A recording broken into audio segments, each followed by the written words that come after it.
Mais nous sommes, si vous voulez, c'est pas des. Ça nous concerne nous, ça concerne nos habitants, c'est pas quelque chose qui va nous impacter. Parce que les voitures dans notre résidence, c'est croisées. Vous serez chez vous, les voitures se coincent chez le voisin, ben oui, non, c'est leur problème.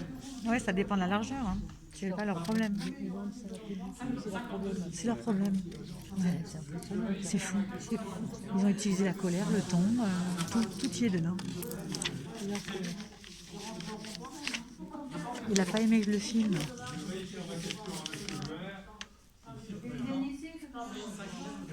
qu'en l'état de votre projet, vous êtes d'accord d'envisager la signature d'un permis de construire? Bonsoir tout le monde. Comme on vous l'a expliqué, désolé, mais nous n'avons pas les éléments aujourd'hui pour instruire le dossier. Donc quand on aura les éléments, je pourrai répondre à des questions, mais pour l'instant, aujourd'hui, le promoteur ne nous a pas porté un dossier en capacité pour nous de l'instruire. Et au vu des éléments là. On va reposer la question de façon plus générale, monsieur le maire. Est-ce que vous êtes d'accord pour que dans ces zones pavillonnaires où les gens qui se sont installés en toute connaissance de cause d'une zone pavillonnaire, demain se retrouvent dans une zone plus urbanisée, plus densifiée que les prochains côtés?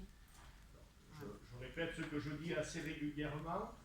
Il y a des règles d'urbanisme qui sont liées à des lois qui nous sont imposées à tout le monde, qu'on doit appliquer.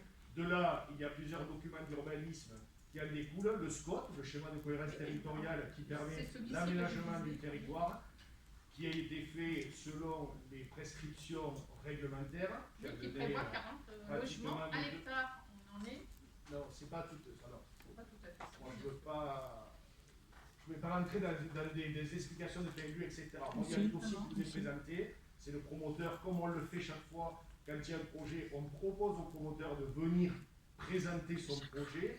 Ce que j'aime bien, c'est que le promoteur le présente avant d'avoir déposé quelques documents que ce soit pour prendre l'écoute des riverains, des personnes qui peuvent être concernées. Là, le promoteur l'a déposé avant de faire cette réunion parce qu'il y avait des impératifs, semble-t-il, avec le vendeur. Donc là, c'est le problème entre l'acquéreur et le vendeur. Pour ce qui concerne la mairie, Oui, moi je demande toujours, mais ils n'ont aucune obligation de le faire. Pas plus cette réunion que des réunions préalables. Aujourd'hui, malheureusement, moi je n'ai pas les éléments pour vous apporter, répondre à certaines questions. C'est des services instructeurs qui vont regarder. Dans cette zone, ça a été relevé. Il y a plusieurs problématiques. Problématiques de densification du quartier, problématiques qui sont liées au réseau d'eau usée, au réseau d'eau pluviale. C'est au moins ces éléments-là qui doivent être réfléchis, étudiés par les services concernés pour tout ce qui est lié à l'eau usée ou pas tout, l'eau usée et l'eau pluviale. C'est une compétence qui a été, par la loi, dévolue à la communauté d'agglomération. C'est elle qui va vérifier tout cela. Aujourd'hui, il y a des documents d'urbanisme qui ont pris en compte un certain nombre d'obligations, notamment et d'impératifs, notamment le PPRI, des risques d'inondation. On est, comme vous l'avez parfaitement rappelé, sur une zone sensible parce qu'on a une zone rouge à cet endroit et des zones de protection. Et tout cela sera étudié. Moi, je n'ai pas la compétence pour vous le dire. Nos services instructeurs propres à la mairie, ils regardent par rapport au PMU. Et après, il y a les concessionnaires. Il y a également l'eau potable.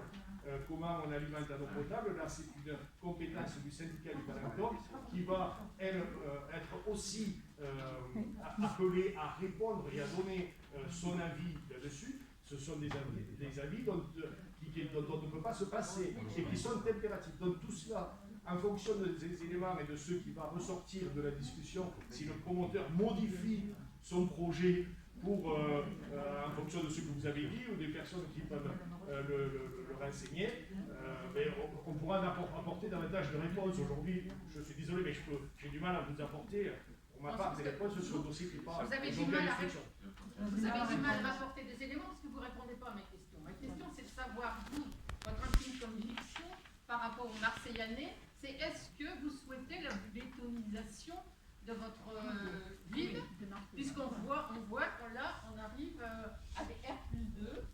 Alors, j'ai déjà répondu il a modifié le PLU. Dans la même rue, on a un autre programme actuellement qui est en cours de 40 logements au 12. Là, on est au 11. Demain, c'est le 10, c'est le 13, c'est le 14, c'est le 15.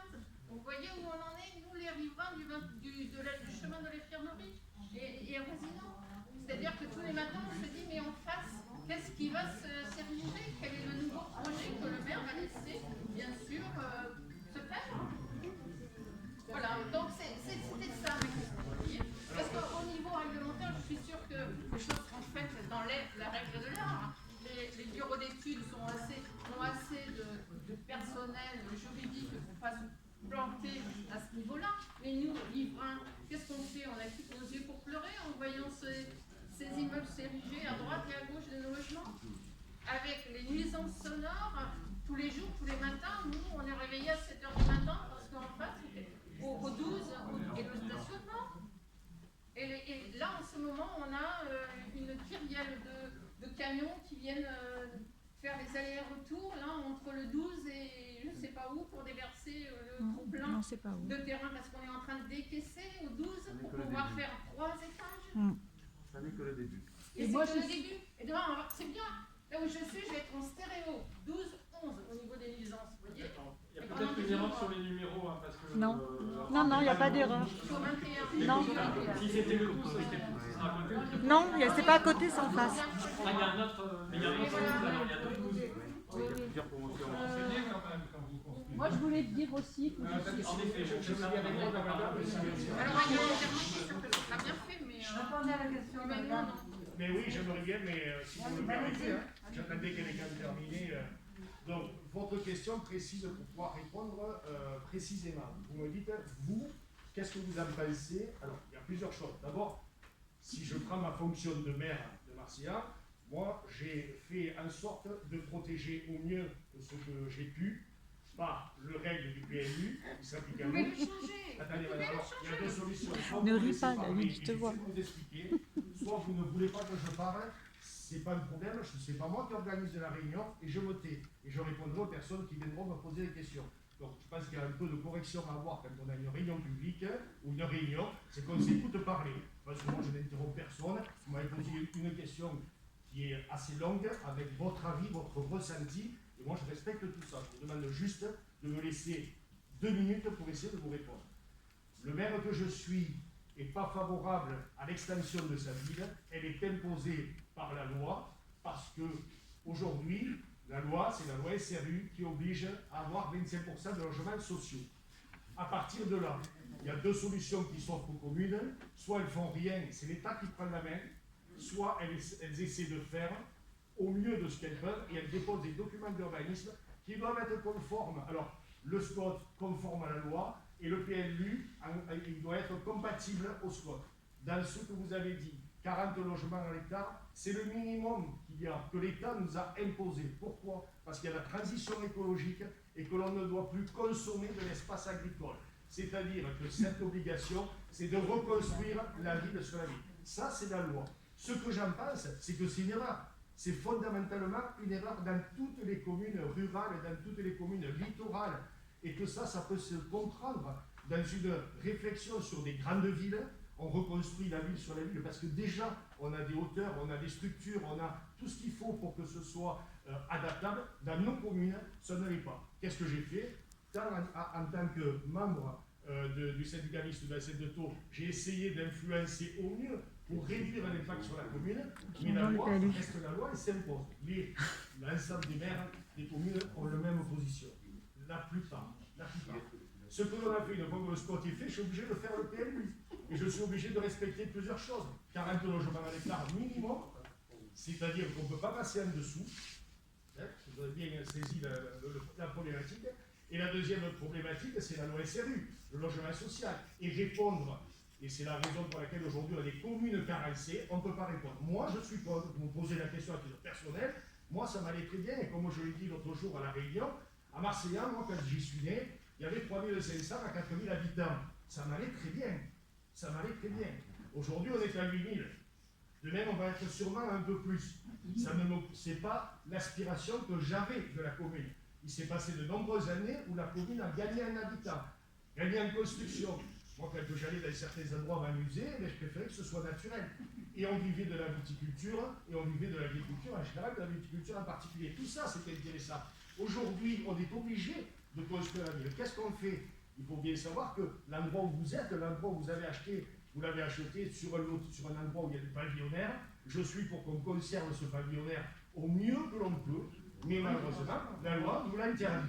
La loi nous a imposé autre chose. C'est faux. C'est très important.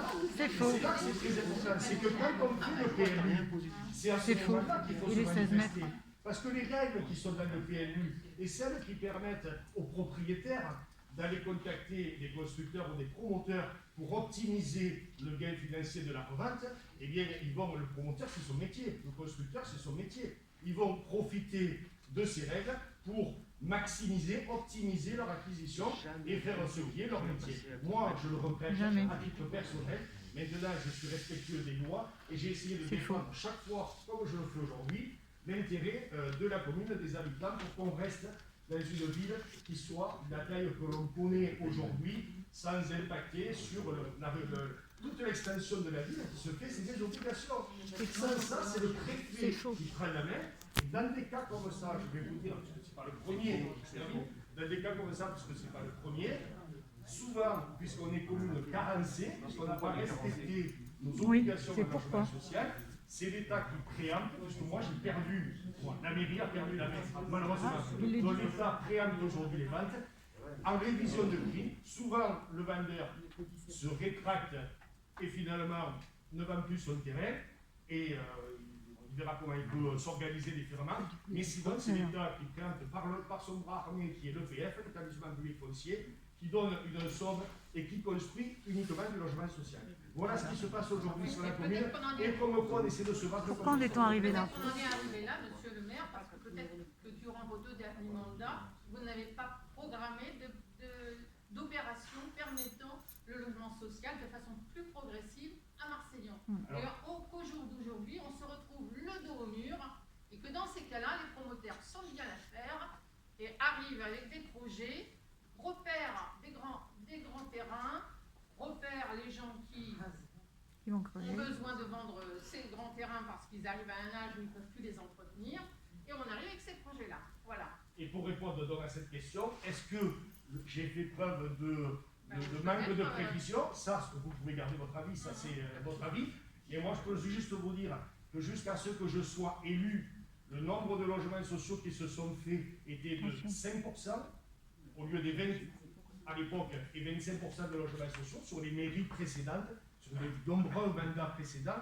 Moi, quand je suis arrivé en 2008, il n'y avait quasiment plus de terrain constructible. Et il fallait réviser le POS, le plan d'occupation des sols, pour le passer en PLU, parce qu'il y a un document dont je ne vous ai pas parlé, je ne vais pas faire ni professeur ni rien, mais je vous donne les éléments qui s'imposent à la commune. Il y avait le schéma de mise en valeur de la mer qui interdisait toute modification de transformation d'un terrain agricole en terrain constructible. Donc voilà la raison pour laquelle, pendant 2 mandats, on a très peu fait de logements sociaux, non pas parce qu'on n'a pas anticipé, mais parce que la loi, la réglementation, nous imposait d'attendre le scope du bassin de Thau qui a été voté à l'unanimité des élus du bassin en 2014, et qu'à partir de là, on a fait le PLU. Et le PLU, voilà ce qu'il en est aujourd'hui. Tout ça, c'est ce que vous avez imposé. Donc je vous assure, je n'ai pas fait preuve de retenue ou de manque de prévision. Vous pouvez le réviser de manière à ne serait-ce que baisser le nombre d'étages. Alors de ça, passer de 10 mètres à 7 mètres. Oui, ça, c'est il me semble que vous l'aviez. Oui, alors ça, c'est ce que... Oui, tout à fait, vous avez raison. C'est ce sur quoi on travaille. De manière, il faut que je le compense, c'est-à-dire que si je dis dans des zones pavillonnaires, on est en train de le regarder, voir comment mais on vous peut... êtes en train de le regarder, mais on a d'autres les projets se construisent, il paraît qu'il y a beaucoup. Non, pas du tout. Si, c'est vrai. Aujourd'hui, Il serait temps de l'écrire. aujourd'hui, on est en train de regarder comment on peut réduire l'impact des nouvelles constructions pour voir qu'est-ce qu'on peut faire. Mais il faut que je négocie avec l'État, que nous négocions avec l'État, en disant si je baisse la densité à un endroit des zones constructives, sur les extensions, il va falloir que je gagne en hauteur. mais c'est moins gênant sur des extensions nouvelles, des créations de quartiers nouveaux, parce que là, les gens achèteront en connaissance de cause, que l'endroit où ils ont acheté, c'est le pavillonnaire. Mais tout ça, quand on a fait le PLU, on s'est battu nous là-dessus. L'État nous a imposé, c'est l'État qui va. Mais n'importe quoi. Merci quand même. Bah oui. Mais il vous a pas imposé des Intervient.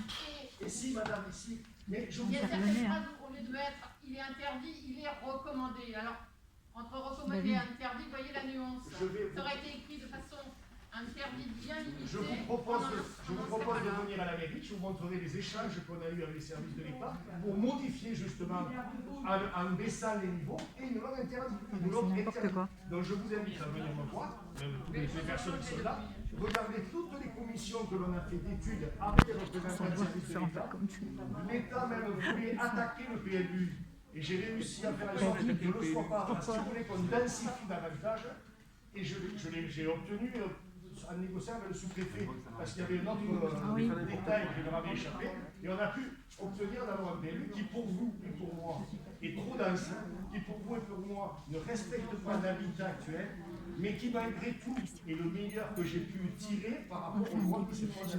Sachez-le. Mais je vous reste à votre disposition.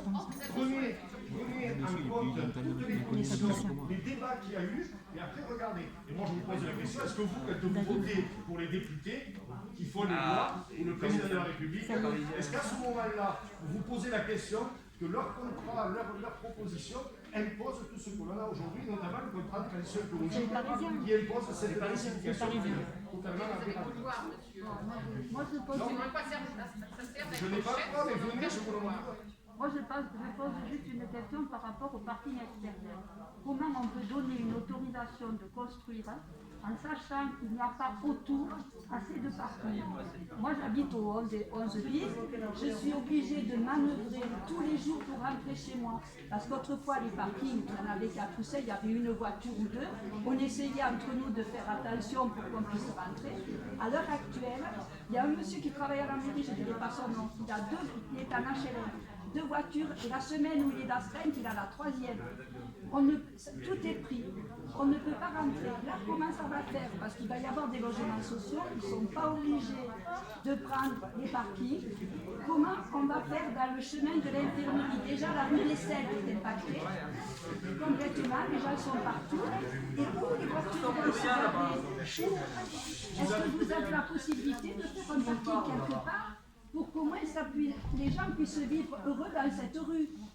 Alors, vous avez totalement raison, le gros problème du logement social, c'est que quand il y a un logement social, il y a des parkings qui sont dédiés comme dans le logement classique, sauf que les bailleurs sociaux ne peuvent pas imposer à la personne qui est locataire de payer le parking. C'est totalement indépendant. Ce qui crée des nuisances et des conflits à l'extérieur, parce que même pour 10, 15 ou 20 euros de location du parking, les personnes ne le prennent pas, ou en tout cas pas toutes le prennent, et se garent à l'extérieur sur la voie publique. Et là, on se retrouve avec le problème que vous êtes en train de dire. C'est le même qu'au cimetière, Et c'est ça, le même que partout c'est le dans même que partout, Marseille. c'est la loi. Essayez de nous faire des parkings, ça c'est possible, c'est dans vos... Oui, alors Tombe ça, bien, je leur ai fait une ça, tout à fait. Donc, s'il y a des endroits qui sont, on étudie les endroits disponibles pour essayer de réduire ce problème-là, c'est-à-dire trouver du parking public pour éviter que les gens soient mal garés, pour qu'il y ait des problèmes, comme disait monsieur tout à l'heure, des problèmes pour l'incendie, pour le secours, parce qu'on a des voies étroites, et derrière, ça pose des vrais problèmes de sécurité civile. Donc, ça, ça c'est une réalité. Donc, on va essayer de trouver des solutions pour faire le Et partage. est-ce que la mairie, est-ce que la commune peut pas payer le parking des lotissement? Est-ce que ça peut être pris en charge le parking? Ah, le parking, oui, bien sûr. Est-ce qu'il peut être pris en charge par quelqu'un? Si c'est des parkings publics, ils deviennent publics ouverts à tout le monde, et ça, c'est à la charge de la commune de réaliser, bien sûr. Donc après, il faut avoir le foncier pour Parce trouver que la là, ça va être la pagaille dans la rue. Ça doit se déterminer Mais avec d'abord, moi, je ne sais pas si ce projet ira jusqu'au bout, hein, je ne sais rien. Mais dans l'instruction, c'est ce qu'il faut qu'on regarde nous aussi. C'est si jamais ce projet doit aller au bout, comment on peut faire pour réduire les nuisances au niveau des parkings et créer donc des zones de parking supplémentaires. Il y a des possibilités, on est en train de les étudier, mais tant que je n'ai pas le projet définitif, je ne peux pas vous les confirmer. On est en train de regarder le programme de la partie.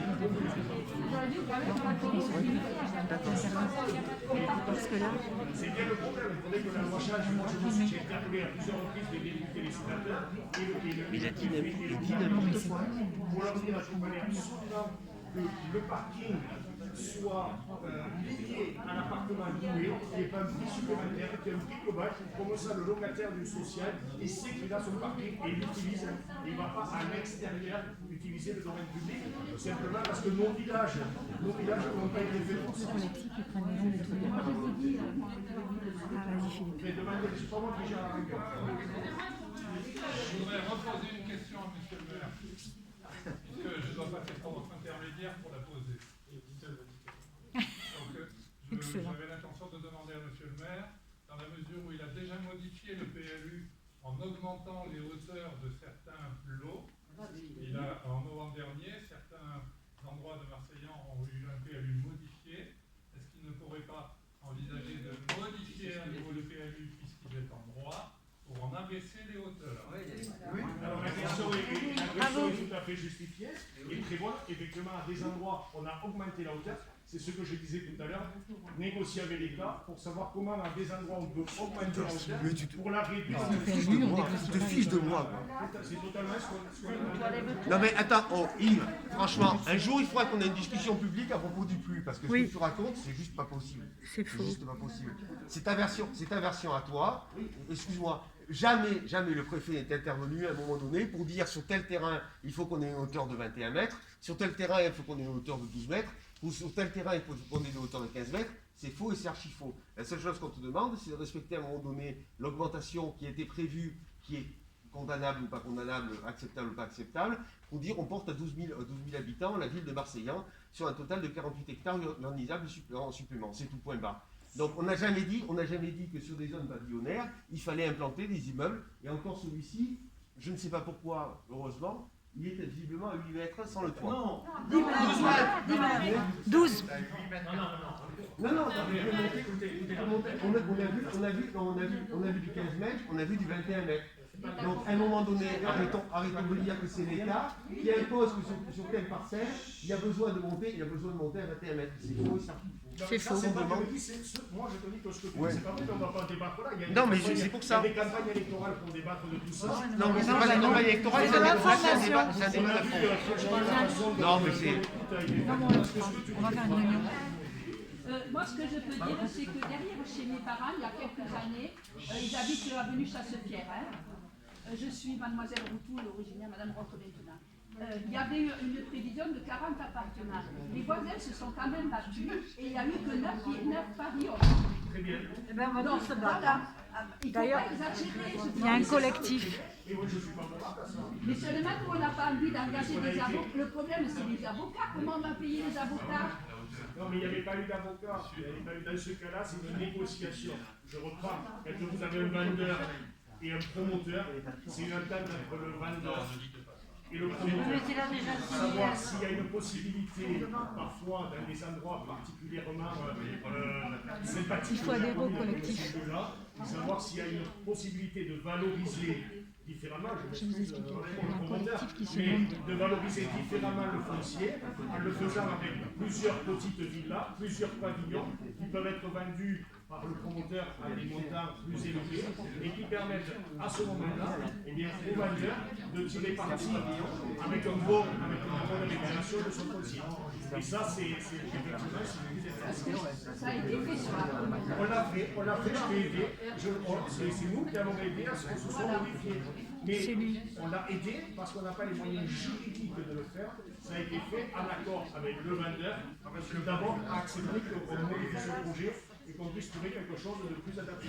C'était aussi à cet endroit-là. Là, franchement, je n'ai pas tous les éléments, donc je ne peux pas. Mais c'est des discussions qu'il faut avoir. Et là, l'intérêt des riverains, il est là. C'est que les riverains puissent intervenir aussi, parce que c'est avant tout votre voisin, monsieur, les personnes qui vendent, c'est une entente un petit peu de quartier, de dire est-ce que vous voulez pas qu'on réfléchisse à quelque chose de différent. Il faut aussi qu'il y ait C'est pas une entente. une discussion au moins. Après, peut-être que le projet, le promoteur a changé mais chacun fait son boulot. Et moi, mon boulot, c'est de vous dire aussi ce que j'essaie de faire pour la commune qui va dans ceux dans lequel vous êtes attaché. Philippe, tu veux pas présenter l'association ?